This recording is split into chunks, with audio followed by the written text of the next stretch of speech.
Ladies and gentlemen, what is up, and welcome to a little bit of a free-to-play progression update and some announcements for the coming week ahead.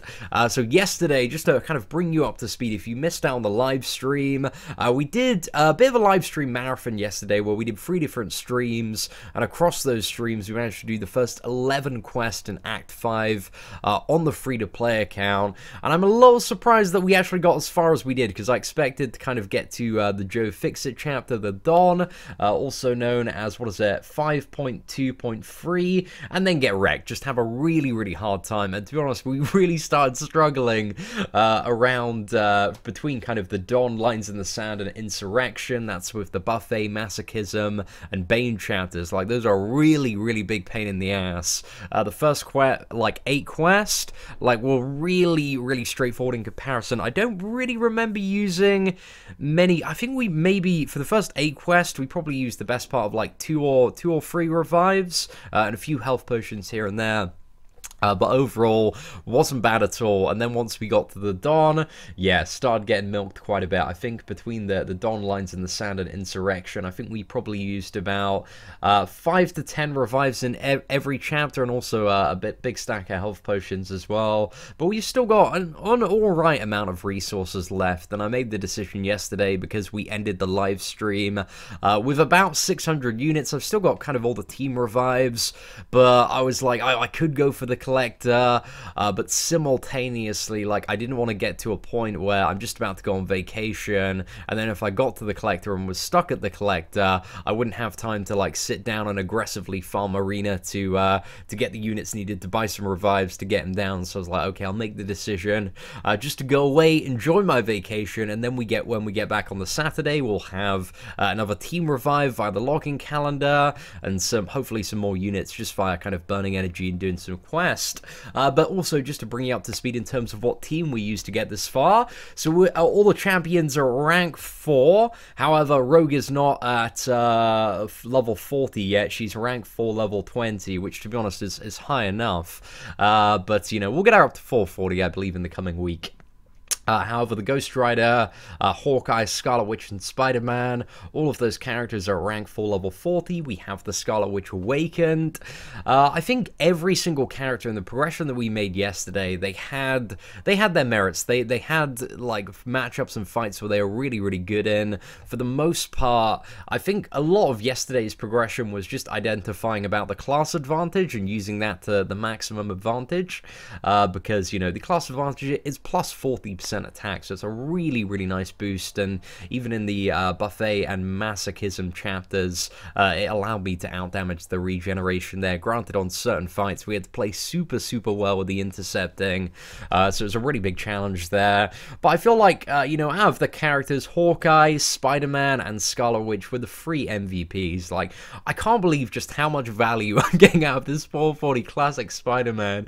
It's just absolutely unreal. We had some really good kills for that character yesterday, and also on Hawkeye as well. We did one of the there's an Iceman right before the Hood, and I think it's 5.2.2, and we played that with Hawkeye and got something like I think it was like 120, 160 combo. Like, it was a pretty insane fight against Iceman there, because also everything in 5.2 has role reversal, so the class you know, the advantages and disadvantages are the opposite of what they'd usually be. So yeah, it's just kind of, you know, it's playing smart around that and kind of weaving in with some of the utility. I think out of all the champions, Ghost Rider has probably been the least useful when it comes to some of the Act 5 stuff, but I still have had encounters like the Caltrop Storm at the end of Lines in the Sand, where the Ghost Rider came in really useful because he's a bleed immune champion. But yeah, the Ghost Rider hasn't been that great on chapters like the Dawn and Lines in the Sand, on fights where, you know, you've got that regeneration being thrown in there. But yeah, he's been alright aside from that. We've used him a little bit, but I don't think we've used him as much as some of the other characters, just because of his quite low damage output in comparison. But he has been my Act 4 MVP. So yeah, this is most likely the team that we're going to use to take on the Collector, and I think it's going to be a case of, you know, just chucking team revives at the collector, and then probably when he gets a little bit lower, using the individual revives on either Hawkeye or Scarlet Witch. I believe if I play well, Hawkeye is my best option for the collector, but if I get the right luck, then Scarlet Witch is also a really, really great option, because Hawkeye, you know, we can potentially control him with a power drain, but Scarlet Witch, we can nullify the small regeneration stream that he's going to have as well. So, you know, I think between those two characters, you know, we should be able to get him down, but team revives, I reckon with every single one of the characters at 440, if we play well every single try, we can deal, you know, enough damage to out-damage the regeneration with some boost on. And just as a heads up as well, when we were running this yesterday, for the majority of the time, we were using a 20% health and attack boosts. On some of the harder chapters, we also popped some smaller kind of like 10% attack and health boost there as well, just to top it up and throw everything that we had at it. And it worked all right. We didn't, again, we didn't use like too many revives yesterday, but certainly I feel like I could have played a little bit better in some of the last 3 chapters. So yeah, anyway, ladies and gentlemen, vacation all this week, Monday to Friday to Amsterdam, and we're going to get back, I believe, sometime kind of fairly late on the Friday, and then on the Saturday, we're going to get on the grind on this account, maybe finish off a little bit more arena. I'm hoping to have roughly about 1,000 units, which I think is quite easy to get a hold of via some of the basic arena milestones, and hopefully get maybe a couple of solo event milestones in there as well. But yeah, that is going to be it. I'm really, really excited to hopefully get the collector down on the free-to-play account, and that will mean like a collector kill in like 3 months and like a week and a bit on a completely free-to-play account. So that's really, really awesome. It could have been done, you know, if somebody was going hard from the beginning and they had the skills required and or could learn the game quite quickly. I think something like this could be possible in the, well, I really haven't grinded arena at all, but the 1 to 2 month time period, I think if somebody was going really, really hard from the beginning and got all the featured champions and stuff, I definitely see it being possible within like 2 months of playing the game. But if you were a paying player, you know, you had a little bit of money to spend and you got a really good kind of champion that you could bring up to rank 440, like an unduped god tier, maybe like Hyperion or a Starkanaut Spider-Man or something along the lines of that.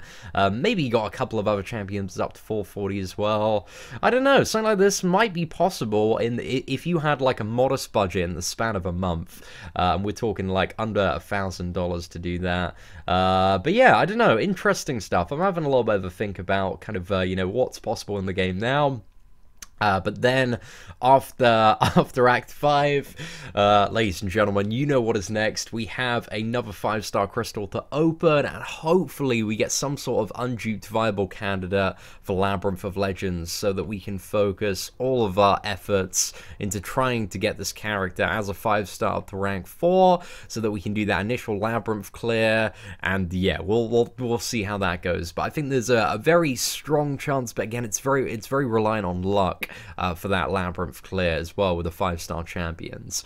But I think if we can get like a modest candidate, somebody like maybe a Rocket Raccoon or an Electro, doesn't necessarily need to be the best champion out there, but just somebody that has some really, really nice damage output, then I reckon we can do that first Labyrinth of Legends run before the 6-month time period. But again, it depends if we get the character, if we get the tier 4 class catalysts, because we can get the T2 alphas for Act 4. But yeah, there's a lot of RNG, a lot of randomness involved. However, I guess we got Star-Lord coming to the arena in December, so I could get him, I could awaken him with a generic via like Act 4, and then I could do a run through of Labyrinth of Legends with a 4-star Star-Lord. However, that's probably going to be more expensive than doing it with a 5-star rank 4 mediocre character. So yeah, I don't know, we're going to have a little bit of a think about that. But hey, anyway, ladies and gentlemen, thank you so much for watching today's video. I really hope to see you all Saturday. Again, I don't really have a set time at the moment, but if you follow me on Twitter, we'll be sure to keep you updated on some information. It's probably going to be around 6 o'clock on the Saturday. And yeah, if you are kind of an avid subscriber of the YouTube channel, feel free to turn on those notifications if you want to see the live stream. And aside from that, at the point where this video goes live, all of the live streams for yesterday will be put on demand on the YouTube channel. So if you want want to go through and see all the paths that we took, see all the fights, see how we handled like buffet and masochism, and which paths we took in those chapters, because that's one of the big questions that I've been getting on Reddit, then yeah, links to those will be on kind of the homepage of the channel. But anyway, ladies and gentlemen, thank you very much for watching. Take care and have an absolutely fantastic day.